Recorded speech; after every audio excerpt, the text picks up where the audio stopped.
Folks, we're back 2 nights in a row. Can you believe it? Your Chicago Rinkcast folks are back to talk about the number 2 overall pick that the Blackhawks got last night.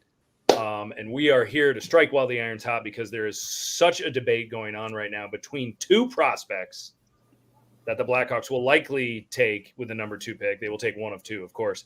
So we're here to talk about it. We're going to talk about it for the next half an hour or so because it's been on Twitter. People are debating between 2 guys. We're going to name them in a bit, but we're going to welcome everyone first. Eric Andrews, you're back after some great prospect analysis last night. What's up, buddy? Yeah. Not much. Good to be back. Sounds good. Jimmy O'Malley, Esquire, wearing his second Blackhawk jersey in 2 nights. This one's the red one. What's happening, buddy? How are you? I'm doing all right. Just been watching highlights of these two highly touted prospects. Just getting myself hyped for the next month. Just excited to see what they can be. It's going to be really, really fun. And Sean Fitzgerald is back. Sean, how are you? You were at the Cubs game in a wintry mix watching a walk-off last night. I hope that was fun. It was a lot of fun. It was a great time, and I enjoyed it. And it was Teacher Appreciation Night. So awesome. Appreciation to all the teachers, especially my wife, who's a 4th grade teacher in the Schaumburg School District. So love it. Here's to Sean's wife. Here's to my wife, who's also a teacher. Here's to me as well. Congratulations, guys. Congrats to all of us. We're amazing. If all of you are following the NHL playoffs right now, the Boston Bruins are up 1-0 against the Florida Panthers because they have a goaltender named Jeremy Swayman who's stealing this entire thing. It's crazy. At any rate, let's get down to business. The 2 prospects we are talking about, Ivan Demidov from Russia, Artom Levshunov from Belarus. Artom Levshunov, defenseman, right-handed defenseman, 6'2", 209 pounds. As an 18-year-old, plays for Michigan State, Big Ten Defenseman of the Year. Pretty impressive stuff. Ivan Demidov has kind of come along in the last few months and has just kept moving up and moving up and moving up in people's minds. He currently plays, or did play, he's in the KHL right now, but he was in the MHL, which I believe is the next level down from the KHL, and absolutely tore it up. That too. Tore it off and up, depending on the direction. And from what I understand, set a record with points in playoffs or during his playoffs, or at least a rookie record of something to that fabric. Anyway, total stud, 5'10", maybe 180 pounds, really, really smooth offensive player. So with the Blackhawks at number 2, this is going to be a highly contested debate, or has already in the last 24 hours, depending on who you listen to on Twitter. It's going to be a tough choice for Kyle Davidson. Is this a tough spot to be in for KD, Eric, between these 2 guys before we break them down? I mean, I don't know if I would say tough. I mean, it's a big decision, but it's a decision that you are relishing the chance to have to make. Yeah. Got it. Shawnee, what do you think? Yeah, I agree with Eric. It's not a difficult decision. It's the choice between a diamond and a ruby. Like, each one's good. It's just which one do you want more? And which one do you, frankly, want more? And I want to say need, but I don't like when teams draft out of need for a position. I think you take the best player available. So, all right. Well, we'll get into that. That's an interesting point. Jimmy, we're going to talk about some of your guys, or one of your guys in particular, too, at the 20th pick a little bit later. But, oh boy, you are Kyle Davidson right now. Are you going back to the drawing board? Are you trying to figure this out? Do you think he might have his mind made up already, for that matter? I mean, considering he finished the season second, your top 4. So I would guess by the time the season ended, all he was doing was scouting Calabrini, he was scouting Levshunov, he was scouting Demidov, and probably scouting Lindstrom. Those are probably the guys he spent. Celebrini. It's just a bit at this point. Yeah. We all the get kid it. from Boston. The kid from Boston. That beat you. From Boston. Anyway, so I would guarantee in the past month, since this season basically ended and they were locked in at the second best odds at the lottery, if they just spent all their time on those 4 and then not getting the number 1 pick, you're not going to get the kid from Boston, so you just probably filtered down to 3. Yeah. So I would guess he has a great understanding of the 3 prospects that he is considering at this point. Mm-hmm. Does he have a favorite? Probably not. I would almost say it would be irresponsible at this point to have a favorite if you're not the number one pick. Yeah. But yeah, I mean, if I were in Kyle Davidson's draft room, I would probably see 3 names at the top of a board and just paragraph after paragraph and bullet point after bullet point underneath each name. And that's what a good general manager should be doing. Mm-hmm. So yeah, I mean, it could be anything. I don't think he has a favorite right now because I'm sure you can justify all of them. Well, there's a ton of homework to do, and I think let's get into it right away. Let's start talking about Ivan Demidov. Now, there are certainly those in the Twitter universe and Blackhawk fans, everywhere that are saying, "Oh my gosh, this is the guy that you need to be. He's highly offensive. He's an unbelievable skater. This has got to be Connor Bedard's running mate right now." He provides so much. We were lacking in offense this past year, so then we need offense right away. I think that's kind of the thought process, and we need to have Bedard play with someone. Now, Bedard's going to be great with whoever he plays with. What is the upside about Demidov, and should they do this, and why? Let's go to the why Demidov route right now. And Eric, we're going to start with you. Break this guy down a little bit and his many attributes. Yeah, I mean, obviously the biggest thing that he's bringing to the table is elite creativity, elite playmaking ability. You mentioned his skating. That's kind of an interesting thing that people have been going back and forth about on Twitter and other places. It's not that he has great speed or great acceleration. It's that his edge work is very, very good. Yeah. So people will look at his stride and say it's a little awkward. It's not quite where you want it to be. He doesn't have the best high-end skill, but his edge work is really good. And that allows him to execute on that offensive creativity that he has. I mean, you see it in some of these highlights here. He's very good at manipulating his body and being able to create plays out of that. Yeah, he opens up his hips really well. Which is something that this is not a comparison. This is just saying that the ultimate player that does that is Connor McDavid, just as far as the edge work. But yeah, that's certainly pretty appealing. I'm sorry. Continue. Go on. Yeah. So, I mean, obviously you know that Bedard is an elite shooter. Not that he is always a shot first guy. I mean, we saw his playmaking ability this year as well, many times over. But I think, long term, you ideally want a guy that has a world-class shot, shooting the puck a lot in good positions. And I think Demidov is a guy that you can pair with Bedard, and he can get him the puck in those good positions for Bedard to take advantage of his shooting. So I think it's very easy to just look at the skill set that Demidov has and say, yes, he would complement Connor Bedard very, very well. Yeah. Anyway, and it would be fun to watch. I mean, it'd be awesome. Mm-hmm. If that's the plan. I mean, I certainly don't think Blackhawk fans are going to be disappointed with it. What is the buzz? What's the deal? Every time a Russian player comes up right now in draft conversations, it's when are we going to see this kid? And does that have any impact on, when you draft him or not? It certainly did with Michkov last year. Michkov fell all the way to 7th overall with the Flyers because the rumor on him was it might be 3 or 4 years before he shows up. Now there's conversations that Michkov might come over next year.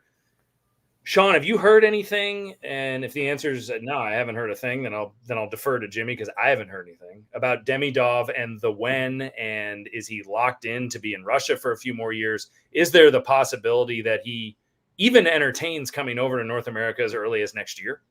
I have not heard anything from other than what people have put in the Rink chat, and I believe the summation is there's no qualms about him coming over. Jimmy, correct me if I'm wrong. That's about it. There's nothing really holding him in Russia in terms of contractual obligation, but based on a lot of indications, it doesn't seem like he is going to force his way into leaving Russia, or maybe even just finds the appeal of sticking in Russia for another year at least. That's more personal, probably personal choice for him at this point. Yeah. I mean, does that have an impact on where the Hawks draft him or whether or not they draft him? I mean, you have to assume that they're going to have conversations with his camp, that he's going to be interviewed, all of the pre-draft stuff that goes on. will that have an impact on whether or not they pick him when they get a sense of when that's going to be or when he's going to come over? Eric, what do you think? Yeah, so as of right now, he has 1 year left on his contract in Russia. Okay. He has apparently made it clear to that organization that he is not, at least as of when these conversations were happening, I believe this season, he was not interested at that time in extending his contract with the organization, and that he wanted to pursue a career in North America. So, and that's honestly why he kind of ended up being sent down to the MHL, is because the organization didn't like that. So they said, well, here's your punishment. You're going down to the MHL. Right. So, like I said, 1 year left on that contract. So the expectation based on how he handled the situation this year is that he'll be coming over for the 25-26 season. There has been some speculation that he could even try to get out of that and come over this year. I wouldn't count on that. But regardless, 1 year, that's not a problem at all. And especially if he has already voiced the desire to be coming over soon, that is in no way, shape, or form a downside to him, because anybody that you'd be picking at that spot, you're waiting at least a year on anyway.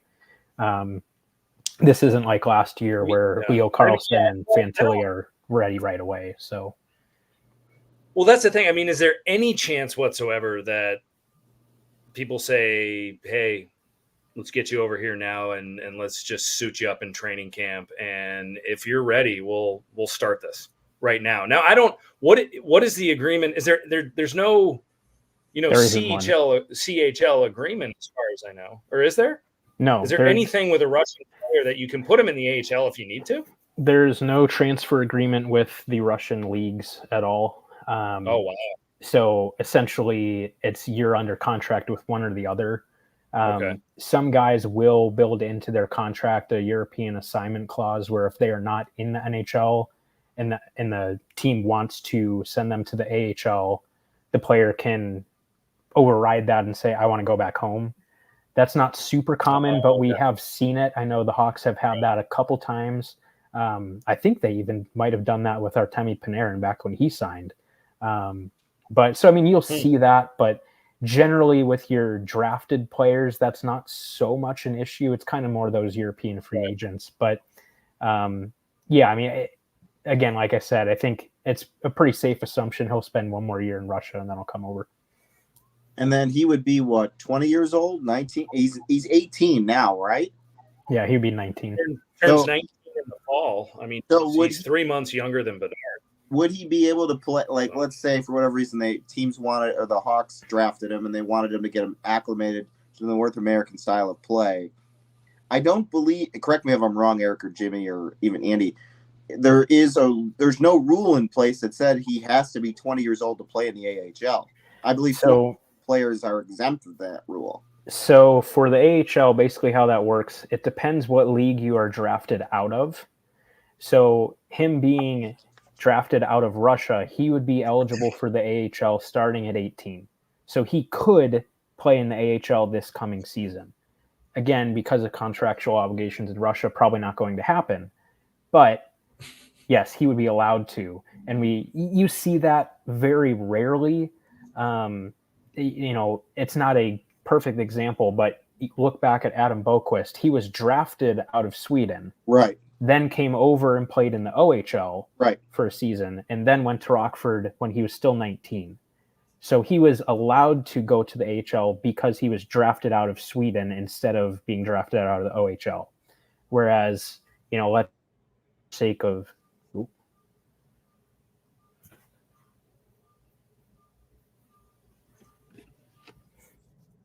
Interesting. All right, I might be on a delay yet again. I don't know why I'm having technical difficulties tonight. I think Eric froze. Eric froze. Oh, Eric froze for a minute? Okay. Yeah. Well, Eric will be back later. All right. Sean, what do you like about this guy? What do you like about Demidov? Sean, we haven't heard from you. Yeah, so your thoughts on him. He's an elite playmaker. Like, he competes hard, strong on the puck. He's really good on the power play. And he can score. Like, he's an elite scorer.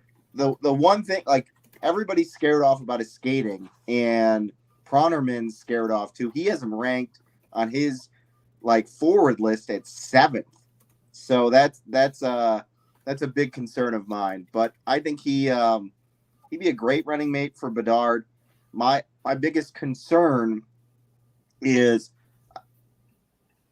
his skating, but also like I was thinking about it, like, so I don't know, maybe one of you guys can correct me if I'm wrong on this. In terms of like players, like obviously North American born players, and like if they play in college, like we've seen the Blackhawks, like coaches have interactions with them and like talk to them, like and like say, hey, we've seen this, we want you to work on this for your development. What is, or is there a policy on players playing in Russia, and specifically the KHL? Does anyone know that? Because that would be. I don't know. I mean, I read that Scott Powers, talked about Kyle Davidson really trusting their Russian scout. Okay. Having a good rapport with them. Now, pardon me, the name is eluding me, but one of their second-round picks from last year. Kanserov. Yes, Roman Kanserov, who has had an unbelievable season overseas. And so, it sounds like that's going really well, and he'll be coming over at some point. But there's a lot of faith in the Russian scout that the Blackhawks currently have.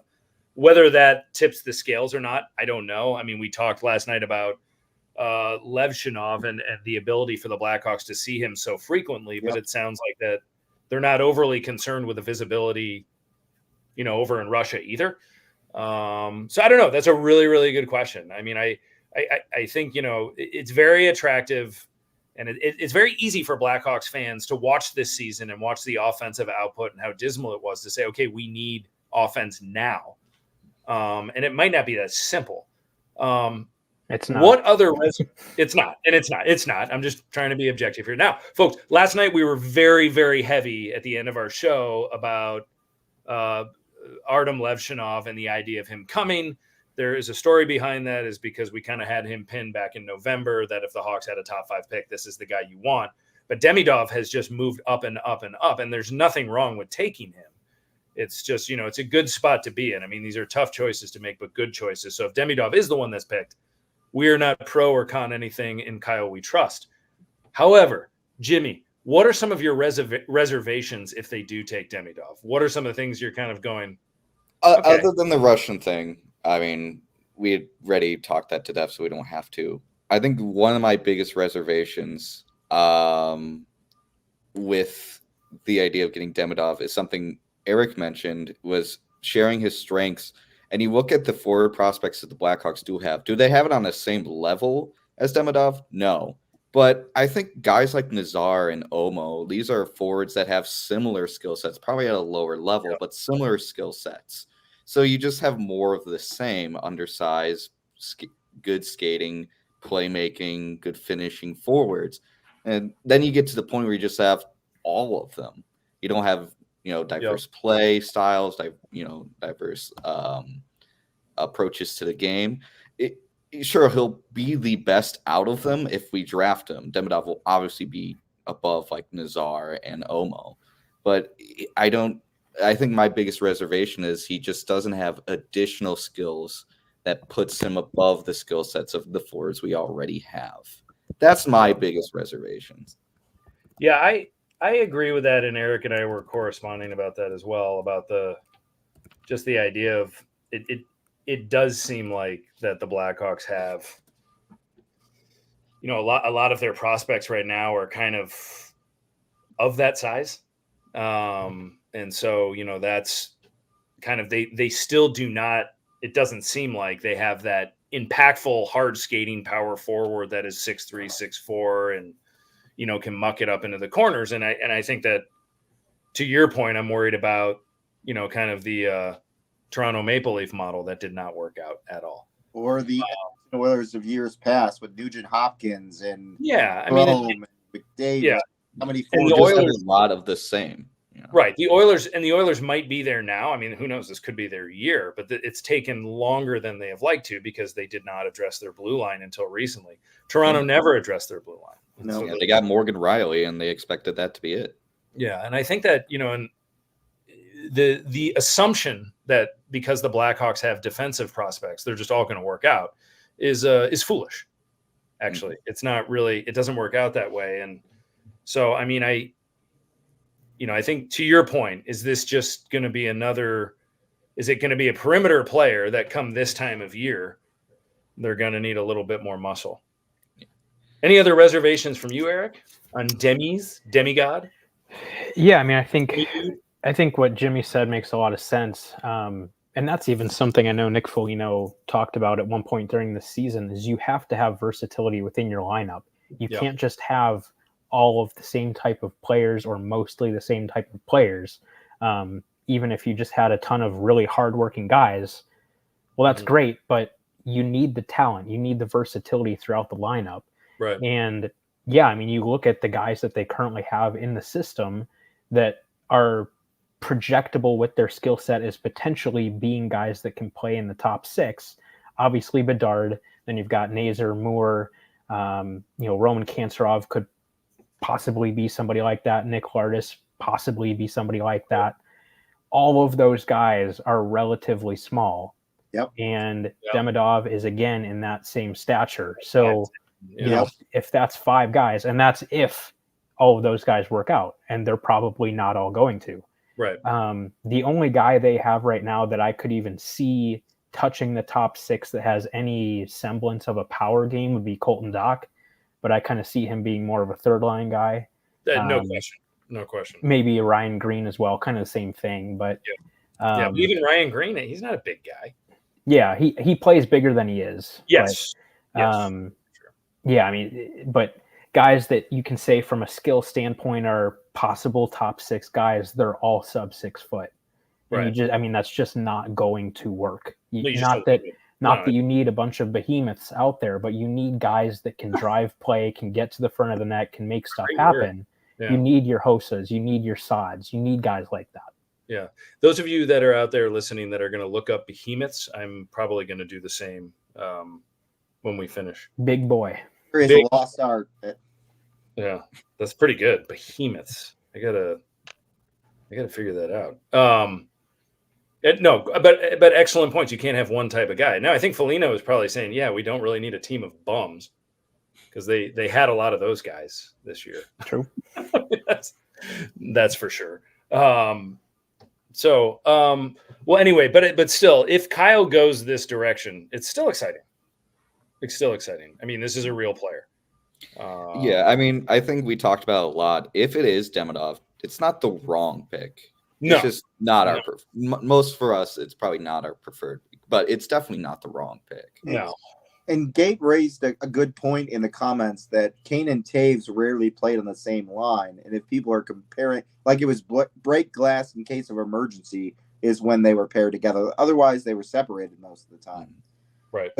The big proponent of the Levshunov argument on my behalf is in terms of, if you look just at prior history, like Kane and Taves, yes, they were drafted in consecutive years, but Keith and Seabrook were already in the organization, already playing in the NHL. So they already had that set up. The Hawks don't have that currently. Like they don't have, yes, they have prospects, and I'm disagreeing with somebody on Twitter that Isaac Phillips is not NHL ready. Isaac Phillips is not a long-term NHL hockey player. No. That's where we are with that. I don't. Yeah. And Sean, I'm glad you brought up back-to-back drafts for the Blackhawks, because when I think back-to-back drafts with a team that took a forward number 1 and then a defenseman at number 2, I immediately think Tampa. 2008 they get Stamkos 1. 2009 they had the choice between Hedman and Duchesne. They went Hedman, and it was the right pick. Yeah. And then you look down the line right behind, Hedman, it was Duchesne, Kane, and Shen. And I'm sure there was a ton of arguments been like, oh, we got to get, Duchesne, he's going to pair up with Stamkos, or we got to get, who was it? Kane, he'll pair up with Stamkos. But you look back and it's just like that Hedman was above and beyond the right pick.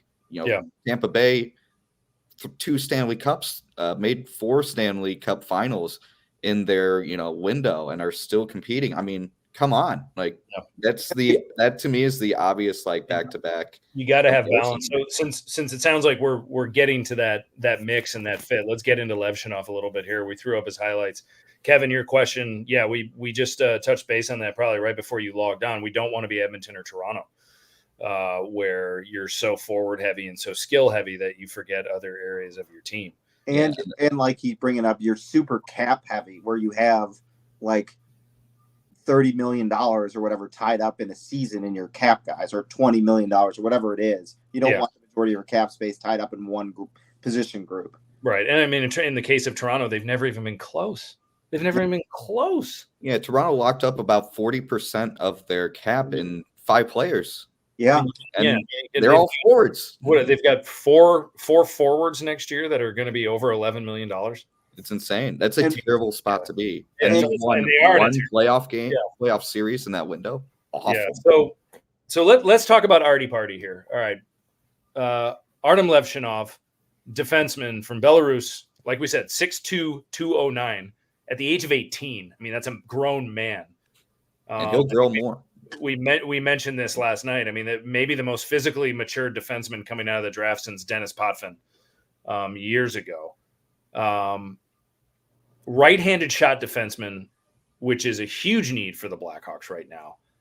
And Big Ten defenseman of the year. He's been playing in the Big Ten as a freshman. Best defenseman in the Big Ten as a freshman, which is no small feat. I mean, he's playing against older, skilled hockey players at a time where the Big Ten is just churning out NHL draft picks and NHL players. It's no secret we love this idea. We don't hate the idea of Demidov. We're trying to stay as neutral as possible. But Levshunov, there is so much to like here as far as the ad. Sean, actually, I'm going to go to Eric first if that's cool with you, Sean, and it's not because I love you. But Eric, talk about in terms of fit with this guy. Talk about the boxes that this guy checks. I mean, let's first talk about the boxes he doesn't check. Oh, wait. 0. But yeah, I mean, he provides everything that you could possibly want in that type of defenseman. I mean, he's big. We talked about the size. He's strong. He's physical. He skates very well for that size. He has good vision on the ice. He's good at creating offense.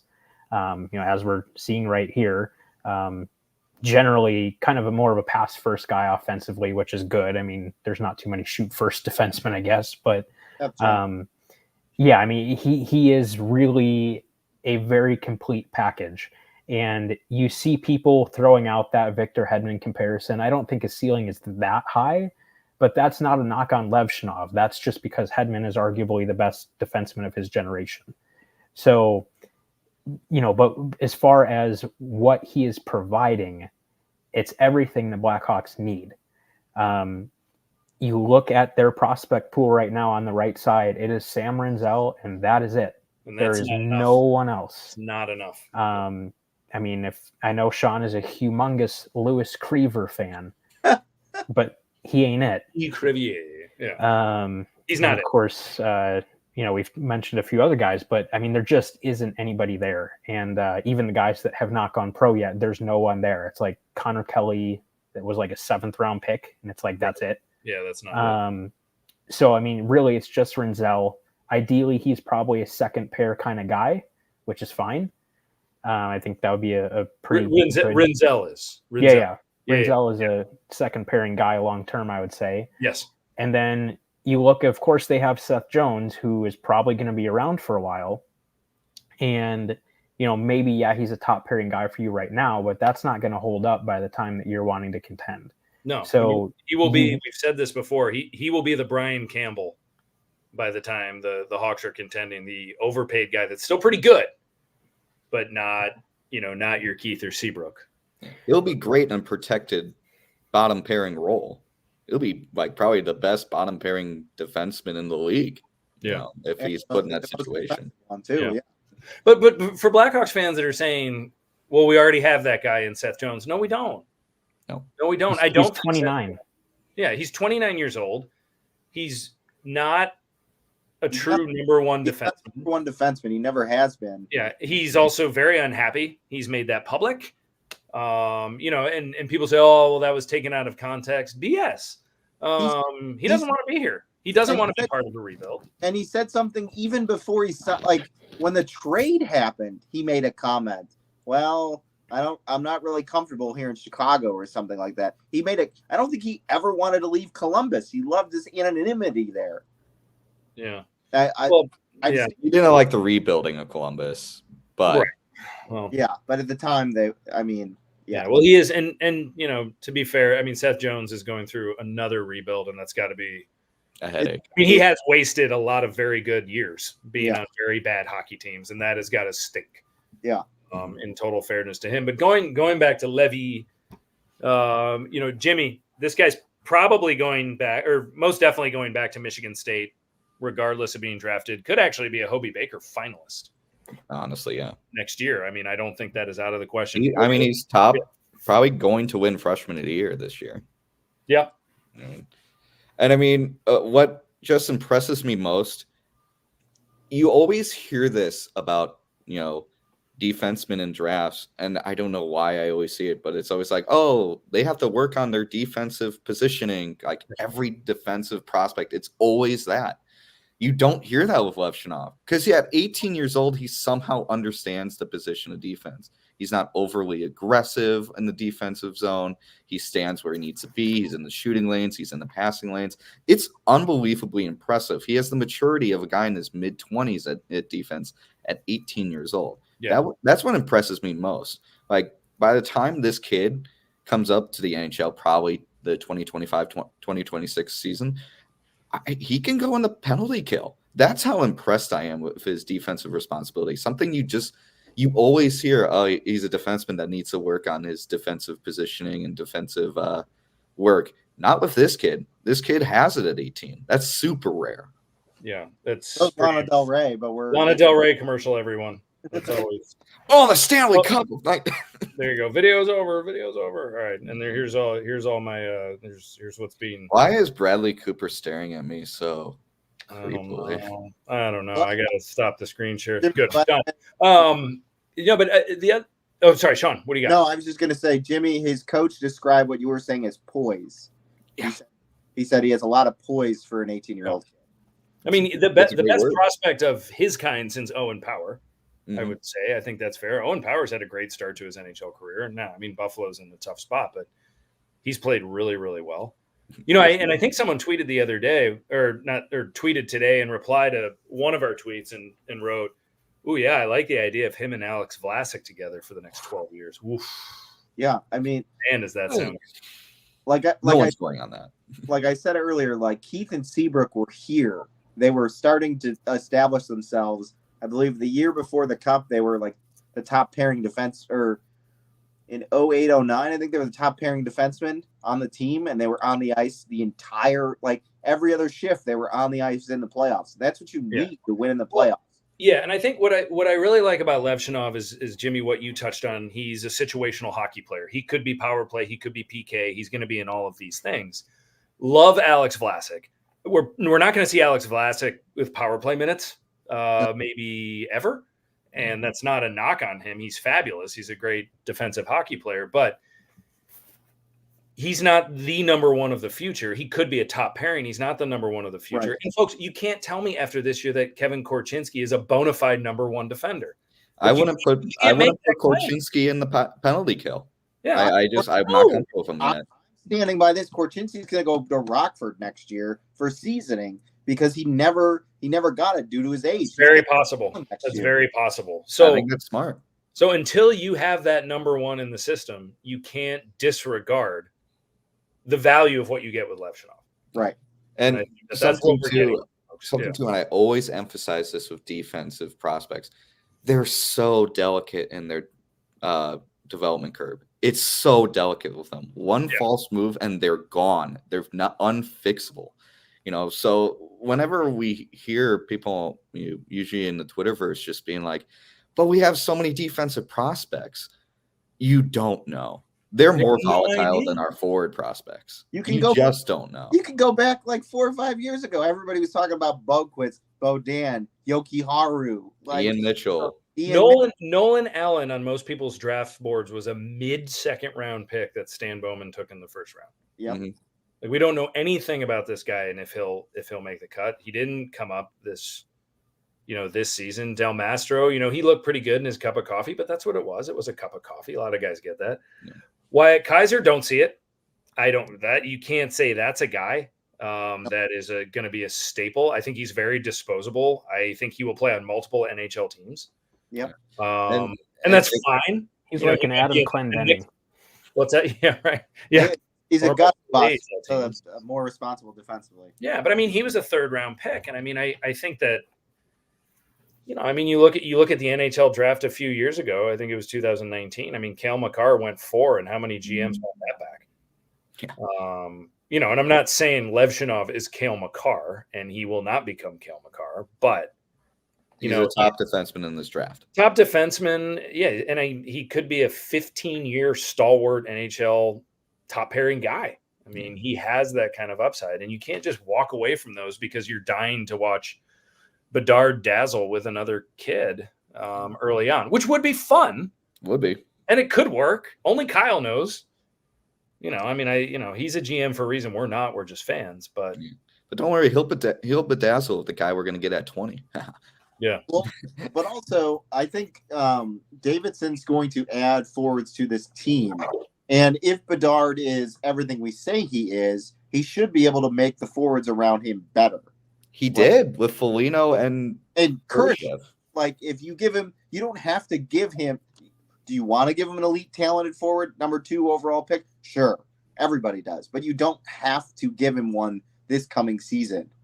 Like, there's going to be other shots to give him other forwards. What Kucherov didn't go in the top 3. Kucherov, didn't he go in the 2nd round? Yeah. Like you can. And then Braden Point was like a 5th-round pick. Yeah, you can find elite level forwards later in the draft. Yeah. We have number 1 defensemen. Yeah. Don't come around very often. And honestly, for those of you that on Twitter have said, "Oh, he's not even the best defenseman on the board at number 2," wrong. You might want to. Who's drafted? Either do homework or go follow a different sport. Extremely loud, incorrect button. I am hitting it multiple times. I mean, it's not even close. Now, some people say, "Oh, Boyum is so much better." Boyum's fabulous, and he's going to be a great pro.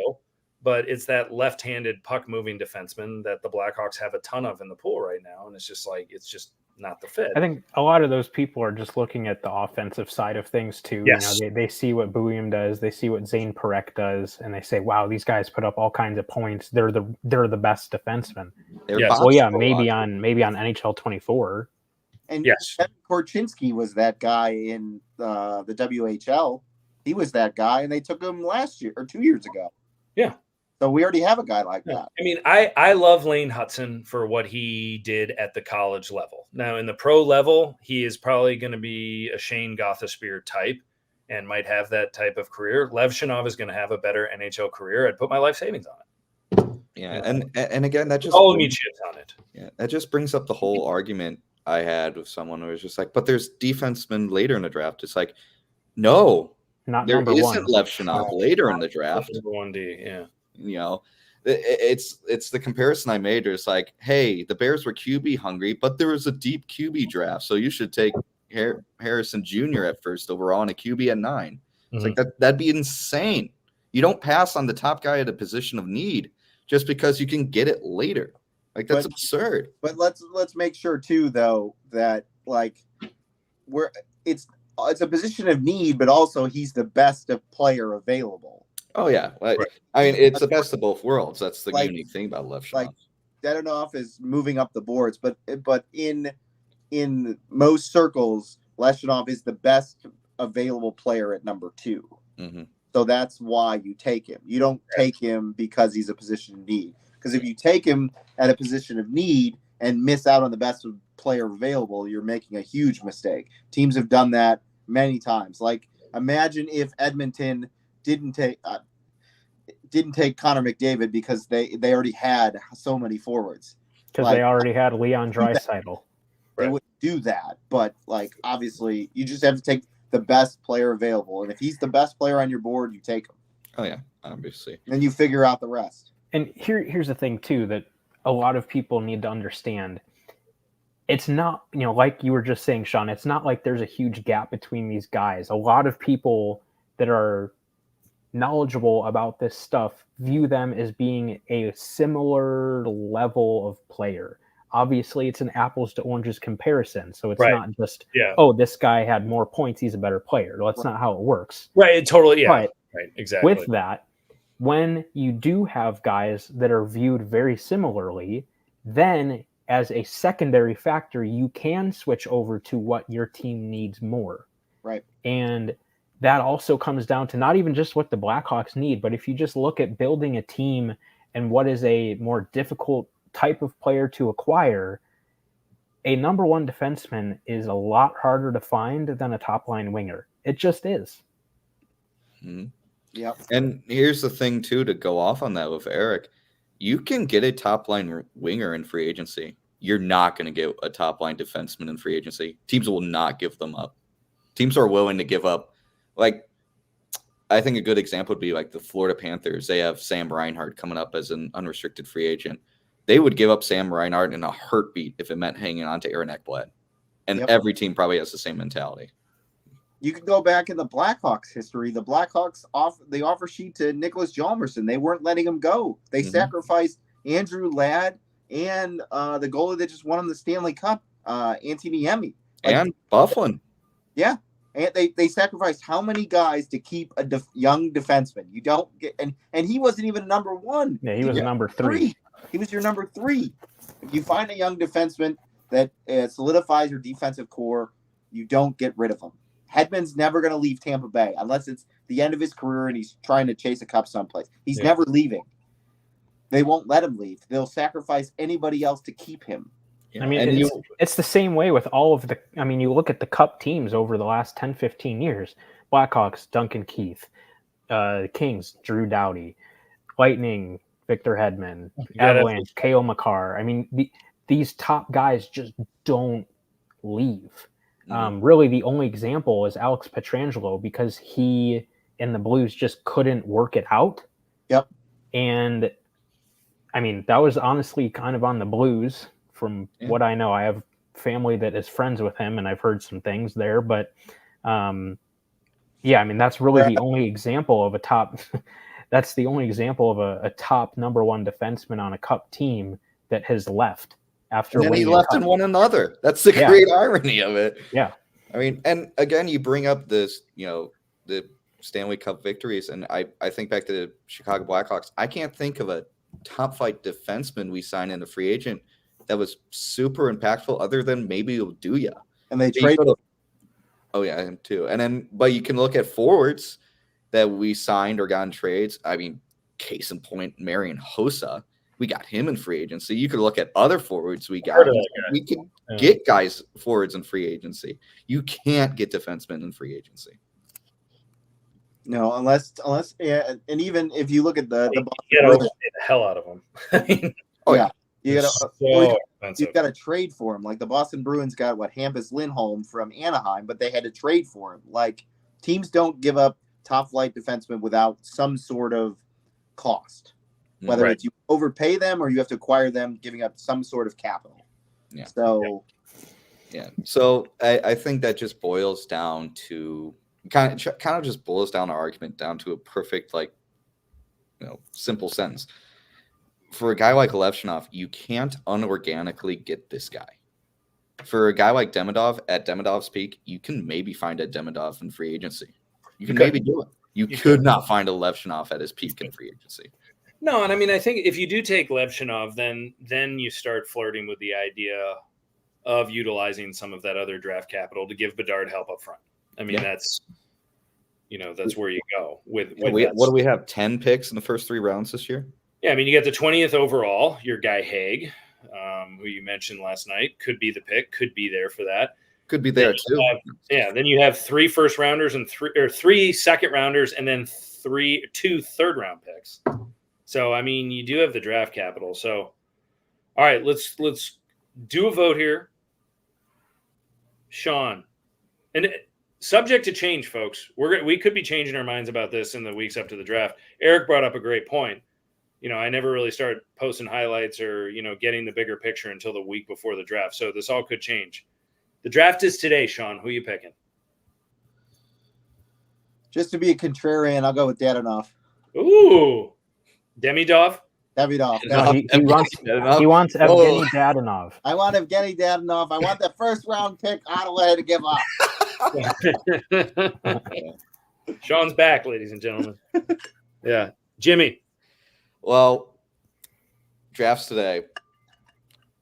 I'm going to say this complete honesty. I said this early in the group chat. Whoever KD picks is the right pick. But if I'm KD, if I had my choice, it's Levshunov. Yeah. Eric?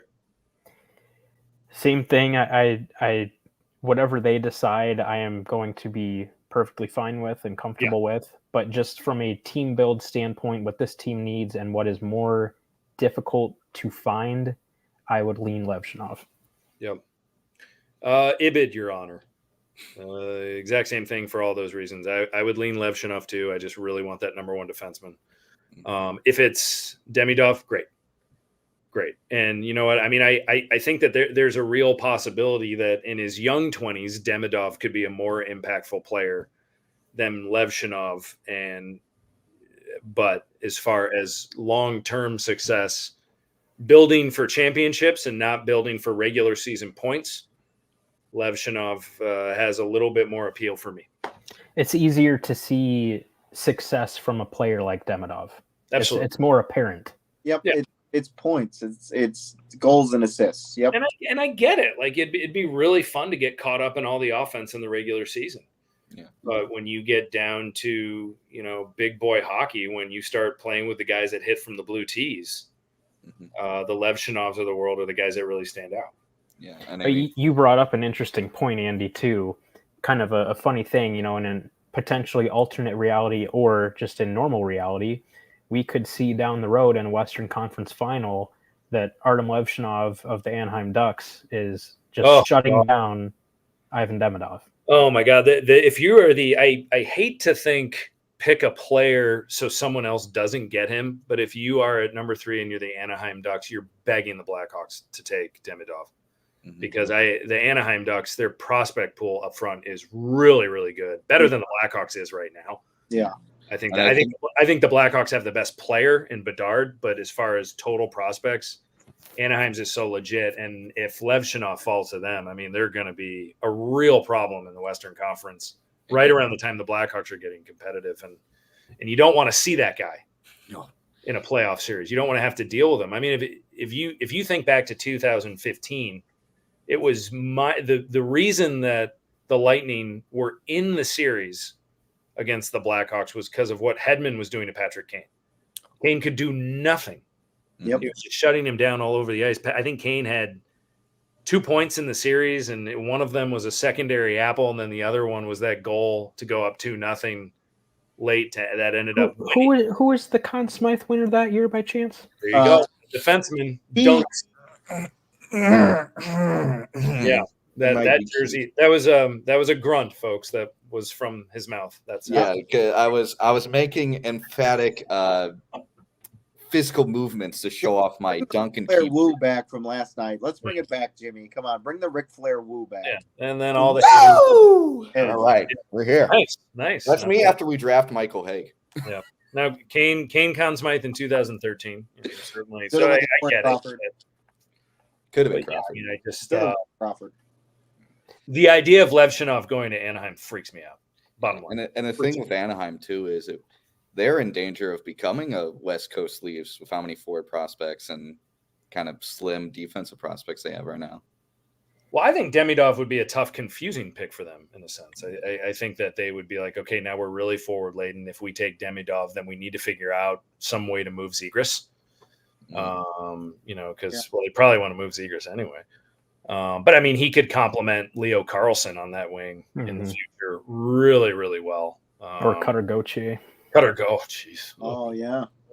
Yeah, Anaheim is a real problem. And I mean, even defensively, they've got Pavel Minchikov, they've got Olin Zellweger. Like they're set up pretty nicely. They're in good shape. But I just do not want to see them get that number one shutdown D because that is everything that they need to. So again, you don't want to pick a player for defensive reasons, except on the ice, not defensive theoretically. You got me there. Yeah. It's not always chess. Yeah. It's just Right. Set yourself up. Yeah. Any final thoughts on these two guys before we roll? We said this was going to be a quick one, folks. We've ended up going for 50 minutes, which is fabulous. 2 nights in a row. How about that? What fun. What fun. Families are going to kill us. But that's okay. Everyone had something to do in my household tonight. I didn't. Any final thoughts? See you tomorrow. Well, we discussed the rest of the draft. The Michael Hague special. Yeah, let's go a couple minutes on Hague here real quick. So the Hawks do have a 20th pick. They're going to get a pretty good hockey player. The last time they picked 20th was in 2020, and that was Lucas Reichel. Or was that 2021? 2020? 2021? I don't know. That was 2020. That was the COVID year. Yeah, but he was 20th overall, and he's still around. They re-signed him. You know, you could still get a pretty decent guy. What's the scoop on Hague? What kind of style of player is he? Chicago Steel, right? Mm-hmm. And where's he going to school next year? Michigan. Okay. I've heard of that place. Okay. So, Jimmy, you mentioned some of this last night. I want more. What do you got? I mean, Eric mentioned it earlier. He's kind of just like a Braden Point light. He's not going to be Braden Point. We're just going to put that out there. But, I mean, what's not to love about a player like that? If Demidov's a guy you want to put on the line with Bedard, you can do that with Hague. He could potentially be that guy, or that is if he hits if they get him, if they get him and he hits every goal imaginable. Yeah. But right now, I look at him and my first thought, and I don't know if this inspires jubilation from Blackhawks fans, but really rolling out the vocab words tonight. By the way. Thank you. I graduate and I just let it go out. But don't have to save them for the bar exam. Thank you. But the one name I kept thinking of when I think of Michael Hague is Chris Versteeg. I kind of like that. Put him on any of the lines other than the top line. Plug him in. He could do whatever you need him to do. And I love that. I would love to get a top flight defensive player in Levshunov and then turn around and get a Chris Versteeg later in that round. I love the thought of that. And the fact that he's going to Michigan, he's going to spend more time developing his game. Michigan's a great program. It's a great program for a lot of hockey players to develop. I mean, you look at, last year, Fantilli, he went there, and sure, it's Columbus. They're struggling. They always struggle with prospects, but it's definitely not Fantilli's fault. That program has a great reputation for developing very good hockey players. And I can't remember. Blackhawks do have a prospect there, right? Frankie Nazar was there. Nazar was there. Is there anyone else left there? I don't think there's anyone at Michigan. We've got 2 Minnesota boys. Boys. Denver. But yeah, I mean, we got. Minnesota. Yeah, that's true. I mean, so we have some Well, there seems like there's some bigger wingers too, that are going to be in that 20 range that are attractive. I know, Eric, last year we were really consumed with Quentin Musty, and then all of a sudden Oliver Moore slid to 19. Who knows if someone will slide this year? Mm-hmm. I don't think it'll be was it Carter Yaremchuk, the D? I don't think Chuck. Yeah. Sorry, he'll be early. Yeah, I think a lot of people are feeling he's a top 10 guy. Yeah, so I don't know if we're going to have the luxury of finding a quality defenseman at that stage. That's the thing. A lot of people are saying, well, just take Demidov at 2 and then get that defenseman at 20. Well, that's fine, but you're not getting a number 1 at 20. No. It's you're not getting that. They're not lasting that long, right? Because people are taking them in the top 3 or top 5. That's just how it works. And the other right-handed defensemen that would be behind Levshunov, or as we mentioned, Yakum, and then Juracek. None of those guys are going to make it to 20. No. So at 20, who are we looking at right now? What about Charlie Illick? That's what I was going to mention. That'd be early for him. Yeah, he's late first, maybe even early second. That's all the more reason why when Kyle looks at the big board, they need to really think about. The only other realistic name, if we pass on Levshunov and stick at 20, is Henry Muse.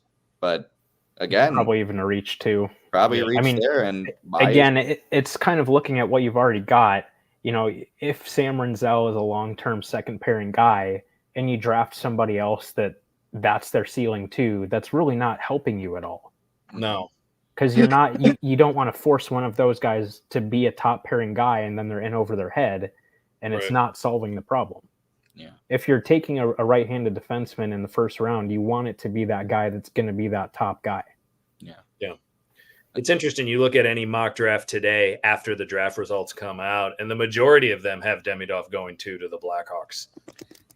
But if you remember last year, draft day, everyone had Bedard and Fantilli 1 and 2, and it went Bedard, Carlson, Fantilli. So Yeah, and I mean, need is a very important thing here in addressing fit. A couple Yeah. of things I want to mention before we close. Wanted to answer Kevin's question in the comments. Levshunov is a very well-rounded, do-it-all defenseman. He's got very, very solid defensive acumen already. Has that power element to his game, so he will be very solid defensively. He's not like a Kevin Korchinski where you're not getting defense from him. Defense first guy. He would be a reliable defenseman while still also having that offensive upside. Not that he's Cale Makar either, but he's going to be able to chip in and probably be around a 40-point guy. Yeah, I mean, Eric, you've mentioned he could be like the Brent Seabrook to Korchinski's Duncan Keith. That's just like offense, defense guy. I mean, stylistically. Yeah. I mean, that's kind of like, that's how I view Levshunov is like, could he be Brent Seabrook light? Can he just play in that style? I think the upside's probably higher. I think it could be a lot higher. I mean, I'm thinking more Shea Weber-ish. Yeah. I try to be like more toned down with my. No, and I got it. And I know comparisons are a very dangerous thing to do. And I certainly understand that. Will he be Shea Weber? Probably not. But at the same time, I mean, he is 6'2", 209 at 18. Yeah. I mean, that is a moose. This kid could easily add 20 pounds of muscle in 2-3 years. Yeah. The NCAA hockey for him is not going to be that difficult next year. No. He wasn't came this year. it wasn't this year. And when you're that young as a defenseman, I mean, he played against so many future NHLers this year. Yeah. Legit NHLers. And, and Michigan State won the Big Ten, and you could say he was their most valuable player. Yeah. As a defenseman, which in college hockey is really, really hard to do. So, cool. Yeah. Man, this draft, it can't come slower because I'm just so excited. Yeah, I mean, folks, it's really cool that the Hawks have this pick. First, yes. I know it's cool. Kind of like, oh my God, they got a shot at number 1. But the fact that we're sitting here talking that they have number 2, this in the fall, this didn't. I mean, we said, maybe they'll get, maybe like a 5 or a 6 or a lottery pick, but 2 is and nice. like Jimmy brought up yesterday's pod, that they still have the opportunity to get the number 1 again in future drafts because they didn't get the number 1 and they didn't move up slots. So, like Jimmy mentioned last night, though. Yeah, so we could still suck, and hey, could still We work don't out. Maybe we get the. That's the point. We don't want to. We're going to, according to Kyle Davidson, he's going to make some additions to this team to make the roster better so they're more competitive next season. Yeah, I was talking to my brother, and he was like, I'm trying to get in the Blackhawks. What do you expect on them next year? I'm like, they're still definitely going to be a lottery pick, probably top 10 pick, but I would say on the good side, they'll be picking somewhere between 7 and 10. That's probably where you kind of want to guess they're going to be. It's progress. Yep. That is progress. That's good. That's being better than this year. Yep. And hey, who knows? Maybe they have the 7th best odds next year and jump up to 3, and then they're in a position to get a top flight skilled winger similar to Demidov in next year's draft. And look at that. Andy didn't like that, but Andy doesn't like my speculation. Not enough. Side note: Florida now leads 2-1 over Boston. Oh, that's why he left. You talked about Swayman. Celebrating. Swayman got bad. One other thing I wanted to mention, Andy said he froze, so we'll close it out. But one thing I wanted to mention too about Demidov, a lot of people that are familiar with the Russian players are saying that he is even more talented than Matvei Michkov. Oof. Which that's a very tantalizing thought, because last year everyone said Michkov is clearly the second best offensive player in this draft class, ahead of Adam Fantilli, ahead of Leo Carlson, ahead of Will Smith. So if people are saying that Demidov is more talented than Michkov, That's pretty enticing. Yeah, that's something that, to be in that draft room. Hopefully he gets sound opinions from everybody and no groupthink. There's got to be a contrarian always disagreeing to see if they dig deeper and stuff like that. So yeah, that's a good point. I know Davidson said last night in some interviews that they are going to be bringing in their amateur scouting staff, I believe, next week to really start digging through these things ahead of the combine, of course. And then I know Dan Milstein, who is a prominent Russian agent, is also going to be kind of holding a Russian player combine, I believe like a week ahead of the draft, just so that teams can get that exposure, because a lot of the Russian guys are not going to be at the main combine.